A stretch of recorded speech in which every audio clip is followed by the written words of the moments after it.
اس کے مقابلے میں ٹرانسفارمیشنل ٹیچنگ وہ وہی ہے جس کی طرف میں اشارہ کر رہا ہوں، جو اقبال کے الفاظ میں زندگی، محبت، معرفت اور نگاہ عطا کرے، اور استاد سے مل کر بچوں کی شخصیتیں ایک انقلاب کی زد میں آ جائیں، ایک ریولوشن کی زد میں آ جائیں، ان کے خیالات بدلیں، ان کے جذبات بدلیں، ان کی صلاحیتوں میں تبدیلی آ جائے، ایک نیا انسپریشن، ایک نیا حوصلہ انہیں ملے، دیوانگی ملے، شوق ملے، کچھ کر گزرنے کا، کچھ بننے کا جنون، دنیا کو بہتر بنانے کا جنون. Dream more, do more, become more. تو ٹرانسفارمیشنل ٹیچر وہ جس سے ملنے کے بعد طالب علم کے اندر یہ تینوں جذبات پیدا ہو جائے. سب سے پہلی چیز ڈریم مور، کہ اس کے خواب اونچے ہو جائیں، پوری دنیا کو بدلنے کا خواب وہ لے کر آگے بڑھے. اور ڈو مور، زیادہ سے زیادہ کرے، زیادہ سے زیادہ پڑھے، زیادہ سے زیادہ سماج کی خدمت کا جذبہ اس کے اندر پیدا ہو. بیکم مور، کہ غیر معمولی صلاحیتوں کا حامل انسان بن کر وہ نکلے. تو محترم اساتذہ اکرام، تعلیم کو اگر ہم نظریاتی اساس پر استوار کرنا چاہتے ہیں تو میں آپ یہاں بیٹھے ہوئے سارے اساتذہ یہ فیصلہ کریں کہ ہماری کوئی کلاس ایسی نہیں ہوگی، کسی بھی سبجیکٹ کا ہو، آپ میتھمیٹکس پڑھا رہے ہو، آپ ہسٹری پڑھا رہے ہو، آپ لینگویج پڑھا رہے ہو، آپ فزیکل ایجوکیشن کے انسٹرکٹر ہو، آپ آرٹ اینڈ کرافٹ پڑھا رہے ہو، آپ کچھ بھی پڑھا رہے ہو، جو بھی پڑھا رہے ہو، آپ کی ہر کلاس کے ذریعے ہمارا یہ ریزولوشن ہونا چاہیے کہ ہم بچوں کے اندر خدا کا خوف پیدا کریں. خدا کا نام لیے بغیر ہماری کوئی کلاس مکمل نہیں ہوگی. ابھی عزیز محی الدین صاحب نے سورہ الق کے حوالے سے بڑی اہم بات فرمائی. بار بار ہم یہ بات سنتے ہیں کہ عام طور پر تقریروں میں کہا جاتا ہے کہ اسلام نے سب سے پہلے اقرا کا حکم دیا، پڑھو کا حکم دیا، تعلیم کا حکم دیا. بڑی اہم بات ہے، لیکن دوسری بات بھی بڑی اہم ہے.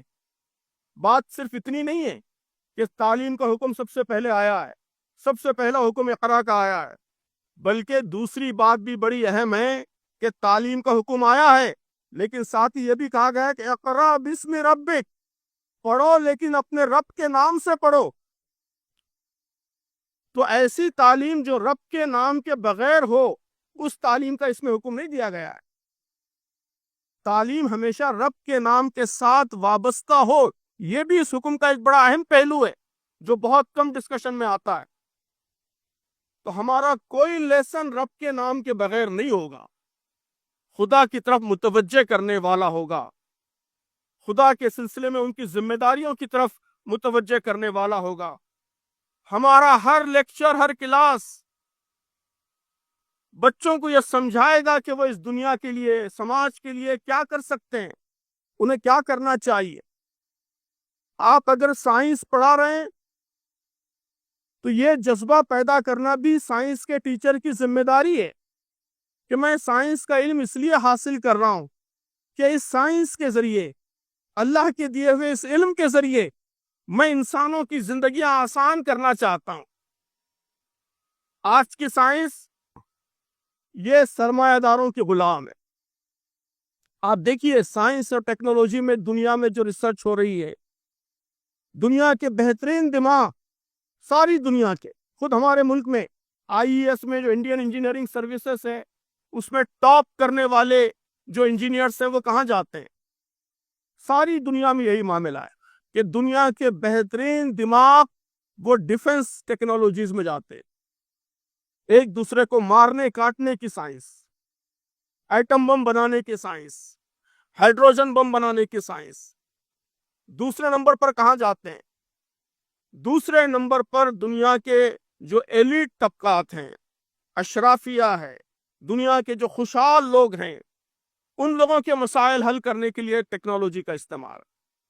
میڈیکل سائنس میں کہا جاتا ہے کہ سب سے زیادہ جو ریسرچ ہوتی ہے، بہترین جو دماغ ہیں وہ لائف اسٹائل ڈیسیزز کے لیے لگتے ہیں، وہ ڈیسیزز جو امیروں کی ڈیسیزز ہیں۔ ہمارے ملک میں 10,000 بچے روزانہ ڈائریا سے مرتے ہیں، غریبوں کی بیماری۔ 10,000 بچے روزانہ ڈائریا سے مرتے ہیں، لیکن ایسی بیماریوں پر ریسرچ کی توجہ نہیں ہوتی، اس لیے کہ غریبوں کی بیماری ہے، پیسہ نہیں دیتی۔ اس پر ریسرچ کے لیے کوئی بڑی کمپنی تیار نہیں ہوتی، اس کو پروفٹ نہیں ملتا۔ سائنس پڑھانے والے استاد کی یہ ذمہ داری ہے کہ وہ بچے کے اندر یہ جذبہ پیدا کرے کہ میں سائنس اس لیے پڑھ رہا ہوں کہ غریبوں کی زندگیوں کو مجھے آسان بنانا ہے، ان کے مسائل مجھے حل کرنا ہے۔ ویلفیئر سائنس، ویلفیئر ٹیکنالوجی، یہ اسلامک سائنس ہے، یہ اسلام کا خواب، اسلام کی آرزو ہے۔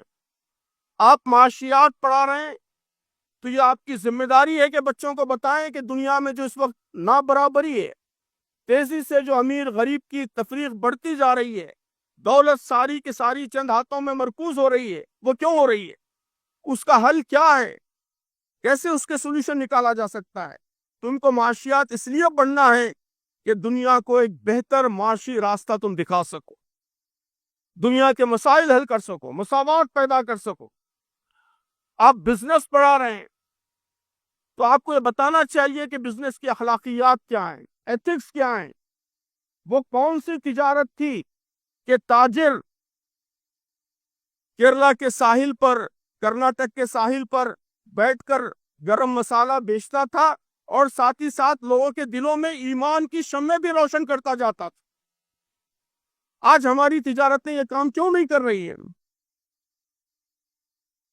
تو ایسے تاجر بنانا یہ ہمارے بزنس اسٹڈیز کے ٹیچر کا کام ہے۔